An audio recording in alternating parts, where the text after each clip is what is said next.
Banyak manusia yang melanggar masalah ini semaunya sendiri. Kita sudah ada Rasulullah SAW. Saya tulis sebuah buku, mudah-mudahan Allah mudahkan. Allah, insya Allah. Saya belum terbitkan sekarang, tapi mudah-mudahan. Judulnya Kiaiku Muhammad, Kiai Anda siapa? Buku ini sengaja saya tulis untuk mengingatkan banyak umat Islam, terutama di Indonesia yang sudah bergelar Kiai ini, itu mengalahkan Nabi Muhammad SAW. Kenapa saya bilang mengalahkan? Dia buat ibadah yang dia mau sendiri. Ditanya, Pak Kiai, dari mana dalilnya? Nabi pernah kerjain nggak? Nggak pernah, tapi bagus. Loh, bagus ini harus di mata Allah dan Rasulnya, bukan di mata kamu, gitu kan? Nggak boleh sembarangan nih. Kalau orang bebas berbuat semaunya, teman-teman sekalian, semua ibadah yang tidak punya panduan wahyu Al-Quran dan Sunnah namanya bid'ah.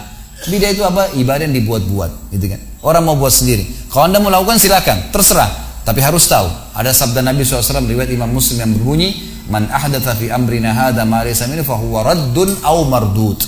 Siapa yang buat ibadah tidak kami contohkan, kata Nabi SAW, maka itu akan ditolak atau akan tertolak. Tidak ada gunanya buat dia, tidak ada manfaatnya sama sekali. Buang-buang waktu, buang-buang biaya dan seterusnya. Teman-teman sekalian, fokuslah pada ibadah yang sudah ada panduannya. Itu aja sudah banyak sekali. Coba saya kasih rasional. Subuh, besok subuh insya Allah ada sholat sunnatul fajr. Kalau orang biasa sebut qobliyah, subuh. Ini juga banyak orang salah paham, dianggap sunnatul fajr adalah sebelum azan subuh. Ini nggak benar. Sunnatul fajr antara azan dan iqamah subuh. Sebagaimana Nabi SAW menyebutkannya, sunnatul fajr itu antara azan dan iqamah subuh, dan beliau kerjakan, lalu beliau mengatakan rak'atai fajr khairu minad dunya wa ma fiha. 2 rakaat fajr antara azan dan iqamah subuh, pahalanya lebih baik daripada dunia dan seluruh isinya. Lebih baik daripada dunia dan seluruh isinya. Lalu kita sholat subuh. Setelah sholat subuh ada zikir pagi. Gitu kan? Ada zikir pagi. Nabi SAW mengerjakannya. Lalu kemudian kita istirahat sebentar, sudah ada duha. Kita punya kesempatan kerjakan 2 rakaat sampai 12 rakaat. Baik, istirahat sebentar, ada duhur.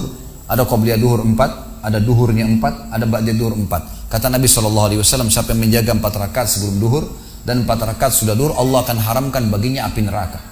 Baik, istirahat sebentar, ada asar. Ada qobliyah asar 4, ada asar 4, kemudian ada juga zikir sore. Kata Nabi SAW, semoga Allah merahmati seorang hamba yang selalu menjaga 4 rakaat sebelum asar. Sebentar istirahat ada maghrib, qobliyah maghrib 2, maghribnya 3, ba'da maghrib 2, kemudian habis itu isya. Sebentar istirahat ada isya, qobliyah isya 2, isyanya 4, ba'da isya 2. Sebentar istirahat ada tahajud 8 rakaat sama witir 3, kan gitu. Kemudian kembali lagi subuh. Ini padat sekali teman-teman sekalian. Mana ada waktu karang-karang ibadah nih? Ini belum kita bicara majelis ilmu, belum bicara baca Quran, belum bicara jenguk silaturahim keluarga, jenguk orang sakit. Banyak ibadah yang ada perintahnya. Lalu kenapa mau buat ibadah yang tidak ada perintahnya? Ini untuk apa? Gitu kan? Habisin waktunya untuk apa teman-teman sekalian? Karena Nabi SAW sudah bilang, bukan kata saya, siapa yang buat ibadah tidak kami contohkan tertolak, tidak diterima. Makanya Ali bin Abi Thalib tekankan definisi dalam masalah takwa. Patuh pada Allah, ikutin perintah wahyu Al-Quran dan Sunnah. Diperintahkan kerjakan, tidak diperintahkan jangan dikerjakan. Sampai sebagian ulama mengatakan, siapa yang berani menambah ajaran Muhammad SAW, berarti dia menganggap dirinya lebih pintar daripada Nabi SAW.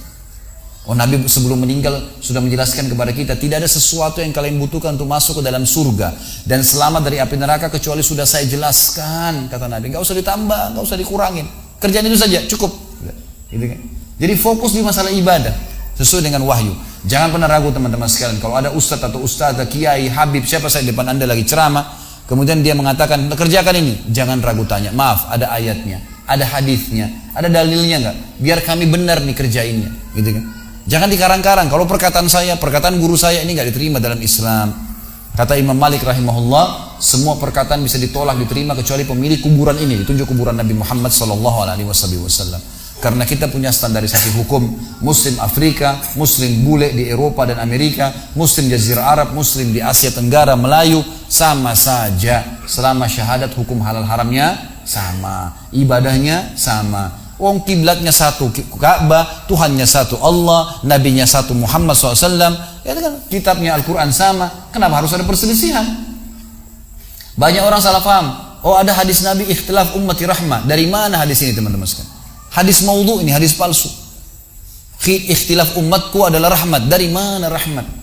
Kalau begitu berarti Nabi SAW suruh kita berselisih dong. Gitu kan? Padahal hadis Nabi jelas disuruh bersatu, gitu kan? Orang mukmin seperti orang sama mukmin seperti satu taman yang saling merapatkan diri satu sama yang lain. Seperti satu jasad, kalau satu luka semuanya badannya demam. Kan begitu.